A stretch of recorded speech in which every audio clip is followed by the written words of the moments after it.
जम्मू कश्मीर को लेकर भारत की तरफ से सरकारी तौर पर जो मौक़िफ़ होता है, यानी जो सरकार मानती है और सरकार कहती रही है, या भारत का जो ऑफिशियल स्टैंड है कि भारत जम्मू कश्मीर को लेकर जो हमेशा कहता रहा कि ये इंटीग्रल पार्ट है, अटूट अंग है जम्मू कश्मीर भारत का या हिस्सा है। लेकिन आमतौर पर कुछ ऐसे मैप्स आते हैं जो हिंदुस्तान की मुख्तलिफ रियासतों से या मुल्क की मुख्तलिफ यूटीज़ से कोई ना कोई ऐसा मुतनाज़ा मैप सामने आता है जो एक नई बहस दे देता है, नए सवालात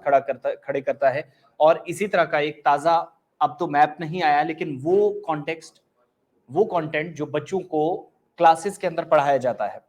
उसमें भी बहुत सारी ऐसी चीज़ें आ रही हैं जो जम्मू कश्मीर को मुल्क के साथ बिल्कुल भी किसी एंगल से नहीं दिखाती हैं, ना ऐसा कहीं महसूस होता है।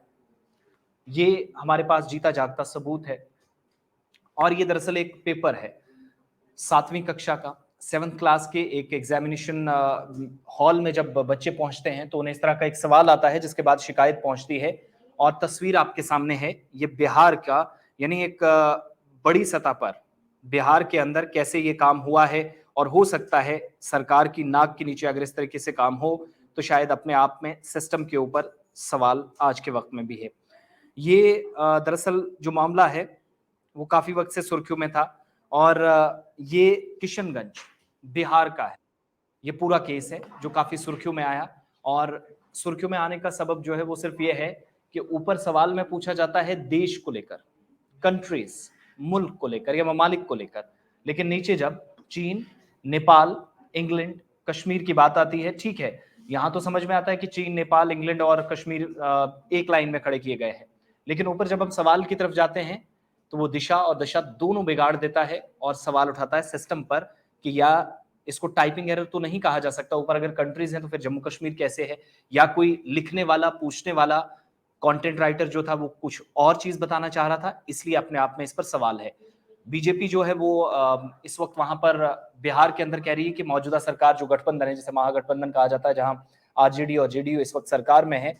तो क्या कहीं ये मिली भगत तो नहीं है, साजिश तो नहीं है। और बीजेपी इसको ऐसे भी देख रही है कोई ऐसी साजिश है कि मुल्क को जम्मू कश्मीर से बिल्कुल अलग करार दिया जाए, कश्मीर हिंदुस्तान का हिस्सा नहीं है, ये बताने की कोशिश, बच्चों के जहन में डालने की कोशिश है। अब सवाल सिंपल सा कि क्या कश्मीर भारत का अटूट अंग है या नहीं, इस सवाल को देखकर जो जहन में आता है, सवाल जो है the people of China are called, और फिर आगे एक खाली जगह छोड़ी गई है, चाइनीज बताया गया है। इसी तरीके से कॉमन लैंग्वेजेस में नेपाल वालों को नेपाली, इंग्लैंड वालों को इंग्लिश भी कहा जाता है, ब्रिटिश भी कहा जाता है, बर्तानिया से, यानी जिस जिस हिसाब से आप लैंग्वेज बोलते हैं उस हिसाब से भी होता है। कश्मीर के लोगों को कश्मीरी। और बड़ी बात यह है कि ये कश्मीर का नाम उसी लाइन में डाल दिया गया है। किशनगंज बिहार के अंदर 7वीं जमात की क्लास में जब ये शिकायत नोटिस में लाई गई तो पता ये चला कि इस तरीके से the people of India are call dash, वो जो सारी आपके सामने ब्लैंक एक साइड पूरी नजर आ रही है। लेकिन बड़ा सवाल ये है कि जिस तरीके से हम हाल ही के दिनों में सवाल उठा रहे थे कि एससीओ की एक मीटिंग में एटलस लाया गया चीन की तरफ से, कभी चीन कभी पाकिस्तान शरारतें करता था इस तरह के मैप्स के साथ, लेकिन पॉलिटिकल मैप से हटकर इस तरह के सवाल और बच्चों पर इसके क्या असरात होंगे या हम सब जानते हैं, और क्या इस पर मुल्क के अंदर कंट्रोवर्सी खड़ी होगी, क्या बात इस पर की जाएगी, वो हम सब जानते हैं, आजकल डिबेट का हिस्सा बन जाएगा। सोशल मीडिया पर काफी ज्यादा इस वक्त ये ना सिर्फ वायरल हो रहा बल्कि सरकारी तौर पर भी इसकी तस्दीक की गई है, इस तरीके से हुई है। और कश्मीर को मुल्क से अलग बताया गया है, एक अलग हिस्सा करार दिया गया है। ये सारी सिचुएशन है। अब ये कोई पहला ऐसा मौका नहीं है, कई मरतबा हमने देखा दुनिया भर के अंदर इस तरह की कोशिशें की गई कि जम्मू कश्मीर को मैप से हटकर या अलग दिखाया जाए, लेकिन जब बात मुल्क के अंदर किसी ऐसी रियासत, किसी ऐसी यूटी में सामने आए जहां पर सबसे ज्यादा एक अच्छी खासी तादाद उन लोगों की हो,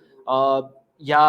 ऐसी रियासत हो जहां पर हिंदुस्तान के साथ जिस रियासत का बहुत लेना देना हो हर एतबार से, चाहे वर्कर्स की बात हो, यूनियंस की बात हो, पॉलिटिक्स की बात हो, तिजारत की बात हो, सनत की बात हो, तो तब यहां पर अगर कश्मीर आता है, चाइना, नेपाल, इंग्लैंड, कश्मीर, आसान लफ्जों में समझिएगा, ऊपर सवाल पूछा गया है कि किस मुल्क में इन शहरियों को क्या क्या नाम दिया जाता है, किस मुल्क में कैसे इंडियंस को बुलाया जाता है, पुकारा जाता है, लोगों को कैसे बुलाया जाता है। ऊपर कंट्रीज की बात पूछी गई है, नीचे कश्मीर का नाम भी बर्तानिया यानी इंग्लैंड, नेपाल, चाइना के साथ लिख दिया गया है। That means